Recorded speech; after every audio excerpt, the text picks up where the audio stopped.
This is a lead finance innovation think tank. Just to introduce, I'm Sachio from the Ventures cohort. This is actually a speaker series that we plan to start. And just to kind of introduce about this group is focused on looking at different companies and invite some speakers from the leaders and also the outside members and look at what are the technologies, innovation happening, and what could be the ways that we can apply to different different regions and also different industry by looking at some of the challenges. So today, yes, we have distinguished speaker here, and with George from Navigator cohort and reinsurance. Yes, he will be moderating with John. He's a Voyager, and he's at Clearspeed. We'll be introducing about the story of the company. So without further ado, I'll hand over the mic to George. Thank you, Sachio, and welcome everyone. Thank you for joining us for today's session. And I will not be moderating more. I will have a conversation with John, which I know from a couple of years now, and we have been working together. John, welcome, and thank you for taking the time to talk about Clearspeed and your technology. Let me start remembering how we met, John, and this was in Las Vegas, 2019. Yep. In a Congress of Technology for Insurance, and I met John that year in October. In January of 2020, we were implementing his technology at the insurance company I work for. Let me say as well that that technology was the only one we took from Las Vegas that year and implemented it here. So John, it's I'm going to make a quick introduction of John. He has a BS from civil engineering from Virginia Military Institute. He was in the armed forces, in the Navy SEALs for 24 years. And now, well, he's in the Stanford LEAD program as a Voyager, and he is now a strategic accounts director for Clearspeed. So, John, without more further ado, why don't you let us know what Clearspeed is and what your technology does? Sure. But first, I think we have to draw back a little bit. So the reason that I got into the Voyager and Stanford, the LEAD program, was a call. So we were on a call together talking about, how we were going to work with you, and I don't know if we had gotten on and had begun the actual work. I think it was still in discussion, but I saw the Stanford banner in your screen. Yeah. And I was like, what is that? And so, yeah, I don't know if I need to thank you but anyway, it's been a good program, and Sachio-san, thank you for letting me jump in here. And I think you flatter me with calling us the distinguished speakers here. Yeah, Clearspeed, very simply, it is an easy thing to think about. What Clearspeed does, we vet people at scale for risk. So with 3 or 4 yes or no questions, I can tell you with an extremely high degree of accuracy, in the 97% plus or minus range, if someone has risk. And I'm very careful to not say lie or tell lie or truth, because some of that risk can be explainable. We're completely objective. Takes about 5 minutes. We're in, I think we're in 32 or 33, 30 plus languages. We just added Mongolian and Greek, of all things. And I think an easy way to process what is the technology, and it's, as hopefully I fend off a couple of the early questions.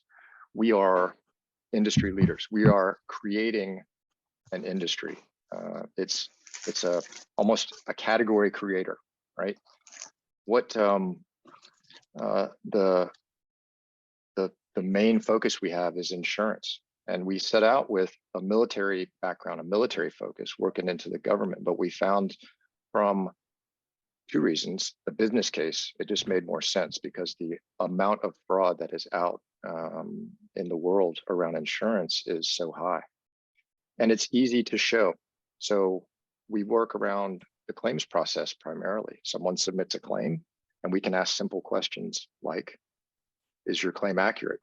Were you the driver of the vehicle? Things like this, and we can tailor those questions. But Rohit, I think we were talking a little bit before the call started, and one of those interesting scenarios that's more fun to talk about.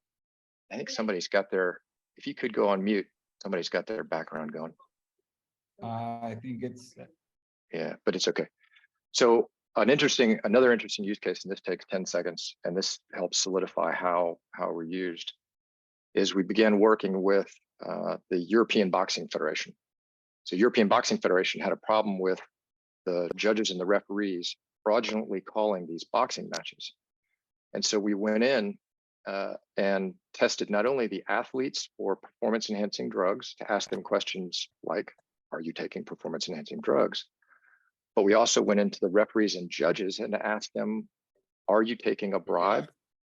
Or have you been threatened? Don't add the don't. Oh, can someone put a mute, please? Thank you. Thank you. Yeah. Okay. I think we got some unintended conversations there. And so the performance enhancing drugs and the referees and judges, and that was it's interesting and it sticks in your mind. And so we found a couple of the referees and judges that were actually taking bribes to fraudulently call these matches, which, if you think about, may not be a big deal, but there's a lot of betting, sports betting that goes on. So there's a lot of money on the line. It's really the use case is whatever you can imagine around people and things you need to protect. So, John, just to give out our audience some other idea of the use of Clearspeed, we sure. Coming from insurance, we saw your technology, and to be honest, I was very incredulous when you talked about basically a person saying yes or no, and your technology based on the AI was able to say that if I was telling the truth or not. We remember we put it to the test. We did a very quick pilot of a month, and then we were convinced that this was something very powerful. If you remember, in January, February, we put it into production, and I can say that we are saving close to $500,000 in fraud detecting when people, saying that they were not driving under the influence. We put them to the test with this technology, asking 4 simple questions, yes or no. And the technology has been able to help us decline claims that are not supposed to be paid by the company. Maybe you can share with the audience, John, your experience. You mentioned the Boxing Federation, and I remember talking to Alex Martin, which is the CEO of Clearspeed. He was mentioning something about the Olympics as well. Yeah, go ahead. Sorry, I cut you off a little bit. No, go ahead. Yeah, and so the interesting part about the doctor that introduced us into the Boxing Federation is Dr. I won't mention his name. Well, it doesn't matter. Dr. McLaren. So if you ever get a chance, there's a movie called Icarus. Icarus is about the use of performance enhancing drugs in the sports environment. So, but Dr. McLaren has his, he's a subject matter expert. He's a renowned gentleman and around this detection of performance enhancing drugs. His issue one year with the Tour de France was one year he found no one that was doping. And if you follow bike racing, you know that that's probably a statistical impossibility. So there's a lot of the use of performance enhancing drugs in that arena. Well, he also has influence with the Olympics, with FIFA, and we are going to continue to expand into those environments. So it's very exciting. And you mentioned Alex, and he's and so I'm going to put it out because it's being recorded, I know, and he'll see it. But he said as a company, we're going to go to the Olympics, and I'm going to hold him to that right here. I'm taking his word for it. Yes, Yeah, that's right. And I think, Jorge, there's a ticket for you right next to me. So, yeah. And John, maybe you can share as well. Remember that we started with you guys in the claims part. Mm-hmm. And after a year, we said, well, this is very powerful, and maybe we can find some use cases as well. Can you tell our audience about the health underwriting we're doing with your technology? Sure. Yeah, and there's also a couple of questions that I'm going to answer out of the chat here in a split second. But that expansion into the underwriting of the health was as simple as asking a question after someone has done their application. And I'll put in here, we are not positioning ourselves to be a sole determinant, right? We are part of a process. You have to have an interview. You have to have some investigation of what we find. But in that underwriting process that you're talking about, we can ask a question as simple as, are you declaring any pre-existing conditions, right? So in that insurance world, pre-existing condition is going to make you, your premiums will go up. There's other things that are going to happen, and you may be actually uninsurable. Or we did some work around with some private military contractors that were overseas, claiming that they had no pre-existing conditions, and then would go out on a job and have some impact to their hearing, and all of a sudden claim, oh, I have an 80% hearing loss, when that was already existing. So now they were getting those disability type payments, insurance payments from two sources. So they were committing fraud, essentially. I think that answers your question, right? So we're expanding into that underwriting realm, and again, easy to construct questions around whatever that issue is, whether it's IP, money, time. We can construct questions around lives, like that's our biggest one. How do you make sure that you're not bringing people that you could potentially be a threat into your inner circle? One of the questions. Yes, you want to start answering questions from the chat, John? Or? Yeah, I can and I'll answer because they're pretty easy so far, and a couple of them I know they're going to get over my head, and I'll tell you when they do. But so the technology is based on a set of data points, and we have developed an algorithm exactly that can detect those nuances in the voice. There's a neuromuscular response that happens. If you think about it, we're in a novel piece of science. It's called NeuroIS. A lot of people are not quite sure exactly what that NeuroIS is, but there's two pieces to it. There's those brain imaging tools, so like MRI, that's one of them. But we fall into that psychophysiological tool. And so where this response happens is the eyes and the voice. It just so happens though that it's just easier to detect in the voice. So it's and hopefully that answered a question about what the technology is based on. And then let's see, I lost the other one. Recruitment. One of the questions is, this is great. Does it work for recruitment? Absolutely. So the recruitment scenario is, are you fraudulently inflating your CV or your resume? Is everything in your application accurate and true? Is your proficiency level that you're claiming for Spanish, if you say you're a expert Spanish speaker, or whatever that scenario is, are you answering these questions truthfully? And it's really about getting with the customer, designing those questions of consequence. That's critical, right? To make sure that we are narrowing down and dialing in on exactly what is of importance to that customer, right? And I think that's a huge piece to take away. And maybe John, you can explain, because it's not only answering, it's the technology doesn't work just, oh, I'm just a question pops up in my head and just Mhm. ask it, and then you have to structure the questionnaire, right? You, So you, for example, for underwriting, one of the questions we use is, are you a smoker or not? And that's, mhm. but those questions are prepared with your team, right? Correct. Yeah, we have an entire team that's dedicated to that, and this will segue into a questionnaire that I'm checking out in the chat room that are examples where your approach may not have worked well, potentially that have future improvements.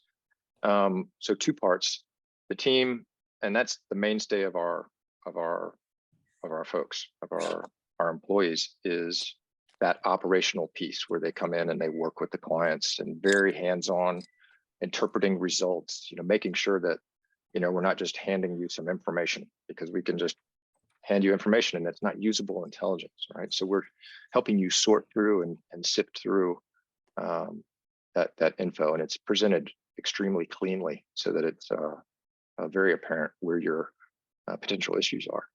And then the chat, to kind of segue and tail into that, examples where it didn't work well. There are some languages that are polysyllabic, and some that have clicks and pops and those yes and no responses. So we find that if we can, and most languages, and I'm not a linguist, but most languages we find you can distill it down to a single or double syllable yes or no response. Nam, la, si, no, right? So there's a lot of ways to get around that. And then as we continue to innovate and improve, because you can't stand still, right? You get moldy. We are working towards, and I think this will happen probably early in 2023, a conversational model. So still that same group of data points, but instead of yes, no questions, which are very unintrusive, but can still, bristle someone, you could have a scenario where someone calls into a call center and you're just monitoring that conversation for any deviations that we see that we think warrant a little more investigation, so that operator in the call center can real time now look at and see and kind of guide their questioning around that. And we're the reason it's not really out yet is it's just the accuracy level is just lower than what we want. It's in the high 80s range, and we're just continually tuning, and we just tune the model with outcome calls. So we are again a piece of a many different tools and investigations, and as we verify outcomes, we put those calls through, improve the data model, innovate. Yeah. Well, the great thing about the technology and the team with Clearspeed is that we are a company based in Guatemala. We are just south of Mexico. I met John in Las Vegas a couple of years ago, but nobody from Clearspeed has come to Guatemala, and nobody from Guatemala has had to have the necessity of going to the US to do anything. We have done everything virtually. It's been a success, John. Thank you. Any thoughts on what it's like to work with an overseas company that it's not English based? So you have many clients in many countries. So what's your take on that? Well, so as the temperature, I'm on the East Coast of the United States, and as the temperature begins to drop, I'm pretty sure come February, I'm going to need to visit you in Guatemala. I'm about 99% sure there's going to be something sure we can arrange. We can arrange that this year. Yeah, but yeah. So the language and working overseas, we work through partners. So right now we're in Deloitte. So Deloitte is one of our partners. Allied Universal, largest investigative security company in the world, and with them, that's enabled us to work into India. So Deloitte India has been very helpful expanding, and we continue to work through that. In Europe, Herod, Allied, and some of the other folks that are helping us there. working through any of those translation problems, because that speech is so critical. You know, and I work a lot down in Latin America, you know, with you, Jorge, and Spanish in Guatemala is different than Spanish in Argentina. And it's, you know, you have to, those nuances are there. And we have native speakers too. So we'll go out and find those languages and get them, you know, put in the questions, put into that native language with the dialect. And one of the our languages, what are the languages of technology available in? So we've got 32 languages now. We're in Spanish, Arabic, Pashto, French, German, Greek, and Mongolian. And I'm gotta apologize, I don't even know how to say yes or no in Mongolian. I'll have to go look that one up. But it's in whatever language that you really need it in. And you know, again, I think the only drawback is making sure that we can get into a you know, double or single syllabic yes or no equivalent in those languages. Yeah. And John, maybe this would be a little bit more technical, but the Sure. solution for the unstructured questionnaire, the future of Clearspeed, of detecting the accuracy of what people are saying in an unstructured way, is that also going to work in the 33 languages you are already with the structured questionnaire, or how is that going to work? Yeah, and products people love it when I say yes immediately to things like that, because but the plan is to have it so that, yeah, you can have it in any language, because that response is the same. So, and it will not be looking at that first from the yes or no, but we'll be continually looking at just and monitoring that conversation, right? And then we got one question that popped up about avoiding bias. The easiest way is that the questions are recorded. So you're hearing a recorded set of questions in a native language. So it's not John or somebody in a call center calling and running you through these questions. It's a recorded voice that gives it to John, just like Jorge gets it, just like Sachio gets it, right? So it's very, very interesting. And the model doesn't need to be trained. The model is there. It's based on hundreds of thousands of known outcomes that we have constructed that system around and verified and continue to grow. So you don't have to ask a base question. And you know, of those 3 and 4, you can have completely different topics. One can be about money, another can be about drugs, another can be about, you know, future things that you're planning. Yeah, interesting. Wonderful. I see we have raised hands, and maybe we're going to switch from the chat questions. I'm going to start giving space to, Sure. for example, Rash Shiba. Did I say it correctly? So John, thank you for doing this. I had a Of quick course.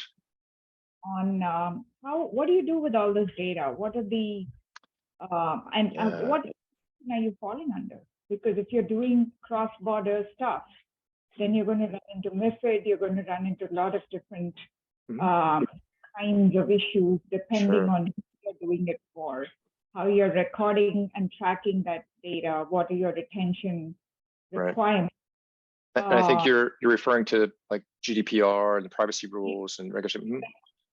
Yeah, so we're very careful. We have a large pool of expensive lawyers that keep us to the right side of the privacy regulations. So we're very compliant with GDPR, the privacy regulations in South America, and again, we're working through our partners that help us guide and navigate those regulations. The data that we have, we always give the option to our customers that we don't need to keep their data. If we keep it, it's all anonymous. We don't know the identity of anyone that's taking it. It's all a unique identifier. The response, that yes and no, is not enough to biometrically identify someone. So there's a few layers that we're putting in there.